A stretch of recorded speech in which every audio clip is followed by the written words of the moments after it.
గంగవరం ఘటనపై ఆదివాసీల చైతన్య వేదిక జిల్లా అధ్యక్షుడు వేదుల లచ్చిరెడ్డి ఆవేదన వ్యక్తం చేశారు. అల్లూరు జిల్లా రంపచోడవరం నియోజకవర్గం అడ్డతిక్కల మండలంలో గల నూతనంగా ఏర్పాటు చేసిన ఆదివాసీల చైతన్య వేదిక సంక్షేమ సంఘం భవనంలో జిల్లా అధ్యక్షుడు వేదుల లచ్చిరెడ్డి మీడియా సమావేశం నిర్వహించారు. ఈ సందర్భంగా ఆయన మాట్లాడారు. మన్యం కళాశాలలో మరో దారుణం జరిగిందని తెలిపారు. దీనికి కారణమైన వారికి పోక్సో కేసు పెట్టాలని డిమాండ్ చేశారు. ఈ కార్యక్రమంలో గోండ్ల ప్రభాకర్ పాల్గొన్నారు.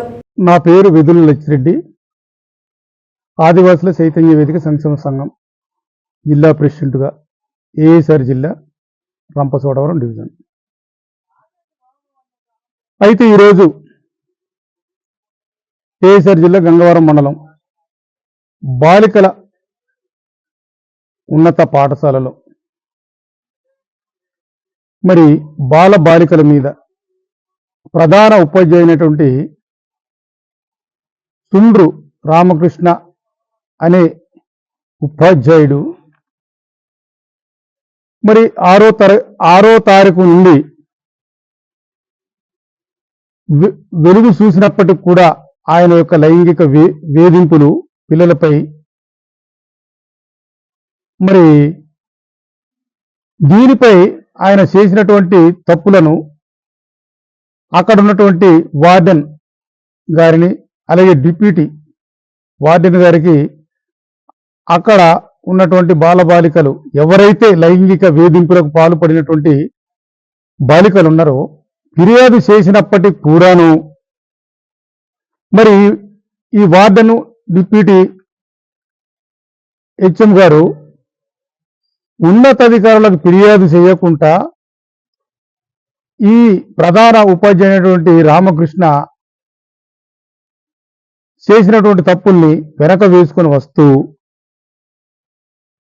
ఉన్నందున మరి ఈరోజు మరిది పిల్లల తల్లిదండ్రులకైతేనేమి తెలిసినప్పటికీ ప్రజా సంఘాలకు తెలిసినప్పటికైతేనేమి అది సిలికి బయటకు రావడంతో మరి ఈ విషయం కూడా రంపచోడవరం మెజిస్ట్రేట్ గారు సడానుగా అంటే అడ్డతీగల మండలంలో ఉన్నటువంటి పాఠశాలలు అయితేనేమి గంగవరంలో ఉన్నటువంటి పాఠశాలను అయితేనేమి విజిట్కు వెళ్ళినప్పుడు మరి ఎవరైతే బాధితులుగా ఉన్నటువంటి ఆ ఆడపిల్లలే మరి మేజిస్ట్రేట్ గారికి స్వయాన చెప్పుకోవలసినటువంటి పరిస్థితి ఏర్పడింది.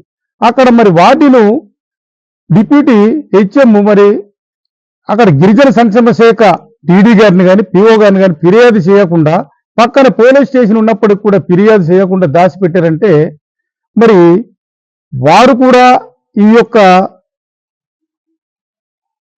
వేధింపులు అంటే మరి ఆయన యొక్క శేషం లోపల కాపు కాసినందుకు వీళ్ళు కూడా మరి పోక్సో చట్టం కింద మరి వీళ్ళను కూడా కేసు పెట్టాలి. ఎందుకంటే ఆల్రెడీ అక్కడ మేజిస్ట్రేట్ గారు ఎంటర్ అయిన తర్వాత 17వ తారీఖు నైట్ ఎంటర్ అయ్యారు మంగళవారం.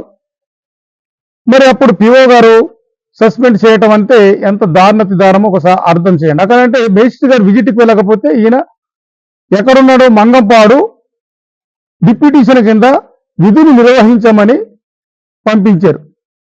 అంటే ఇక్కడ ఇంత తప్పు చేసినప్పుడు కూడా ఇటువంటి వ్యక్తి మీద చర్యలు తీసుకోకుండా మరి మంగంపాడు బాలు ఆశ్రమ పాఠశాలకు మరి పంపించటం అంటే సిగ్గుసేటు. గనుక ఎవరైతే ఈ రామకృష్ణ అనేటువంటి ప్రధాన ఉపాధ్యాయుడిని ఆయనతో పాటు వార్డెన్ డిప్యూటీ హెచ్ఎంను కూడా బాధ్యులు చేయాలి. ఎందుకంటే తప్పు చేసేవాడి కన్నా తప్పుల్ని దాచిపెట్టి ప్రోత్సహించటం ఇది కూడా చట్టరీత్యా నేరమని మేము చెప్తున్నాం కాబట్టి అది మీకు తెలుసు. గనక వీరిపై కూడా వెంటనే చర్యలు తీసుకోవాలి. సస్పెండ్తో అవ్వదు, పోక్సో యాక్ట్ పెట్టాలి.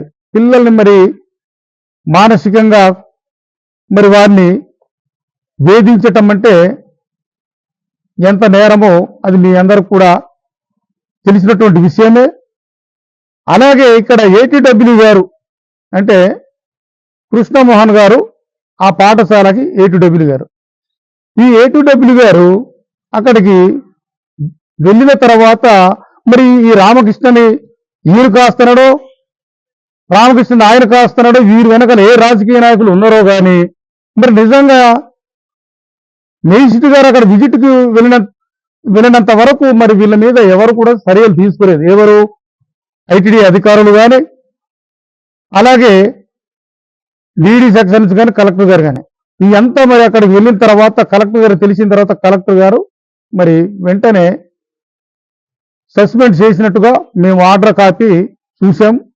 ఓకే అనుకున్నాం. కానీ ఇటువంటి కామందుని అంటే ఆయన ఒక గురువు, పిల్లలకంటే ఉపాధ్యాయుడు, తండ్రి లాంటి వాడు. మరి తండ్రి లాంటి వాడు పిల్లల మీద మరి ఇట్లా లైంగిక వేధింపుల్ని పాల్పడుతున్నాడంటే వీడు మారాడు. ఇంతకు ముందు కూడా టేకులు వీధిలో సస్పెండ్ అయ్యాడు. వీరి సస్పెండ్ అయినటువంటి వ్యక్తిని మళ్ళీ ప్రమోషన్ ఇచ్చి హెచ్ఎం ప్రమోషన్ హోదా ఇచ్చి మరి ఇన్ని హెచ్ఎంగా వేయటం అంటే ఇటువంటి తప్పులు చేయటానికి వేసారా అని నాకు అనుమానం ఉన్నది. అనుమానం పెట్టి వీడు చేస్తున్నాడు కాబట్టి ఇదిగో పోలీసు వారు మరి ఆ పిల్ల ఇచ్చినటువంటి పాప ఇచ్చినటువంటి రిపోర్టు, అక్కడ ఉన్నటువంటి ఎఫ్ఐఆర్ కాపీ ఇదిగో పోలీసు వారు మరి తీసుకున్నటువంటి ఇల్లు మేము తీసుకున్నాం. మరి గనక వెంటనే సస్పెండ్తో కాకుండా రామకృష్ణను పోక్స్ యాక్ట్ అలాగే వారిని కాపాడినటువంటి వార్డెన్ అలాగే డిప్యూటీ హెచ్ఎంను కూడా శాఖపరమైన చర్యలు తీసుకొని వారు కూడా పోక్స్ యాక్ట్ కిందకు వస్తారని నేను చెప్తుంది. ఇక్కడ చట్టం కనుక వారిపైన కూడా చర్యలు తీసుకోవాలి. మరలా ఏ హాస్టల్లో కానీ వసతి గృహాల్లో కానీ స్కూళ్ళ నందు కానీ ఇటువంటి సంఘటనలు జరగకుండా మరి ఉన్నత అధికారులు చర్యలు తీసుకురావడానికి ముందుకు రావాలని డిమాండ్ చేస్తున్నాం. అలాగే ఒక పిఓ గారు ఏజెన్సీ పరంగా అంటే ఏఎస్ఆర్ జిల్లా పరంగా స్కూల్ విజిట్ చేయలేకపోతే ఒక ఐఏఎస్ ఆఫీసర్ నిర్మించి స్కూళ్ళ మీద ప్రత్యేక దృష్టి పెట్టి ఎప్పటికప్పుడు వారి యొక్క ఆరోగ్య రీత్యా, విద్య రీత్యా, వాళ్ళ యొక్క వసతుల రీత్యా వారిని చూడటానికి ఒక ప్రత్యేక అధికారిని నియమించి వారి బాగోగులు చూడాలని నేను రాష్ట్ర ప్రభుత్వానికి ఇటు జిల్లా కలెక్టర్ గారికి విన్నవిస్తూ డిమాండ్ చేస్తున్నాను.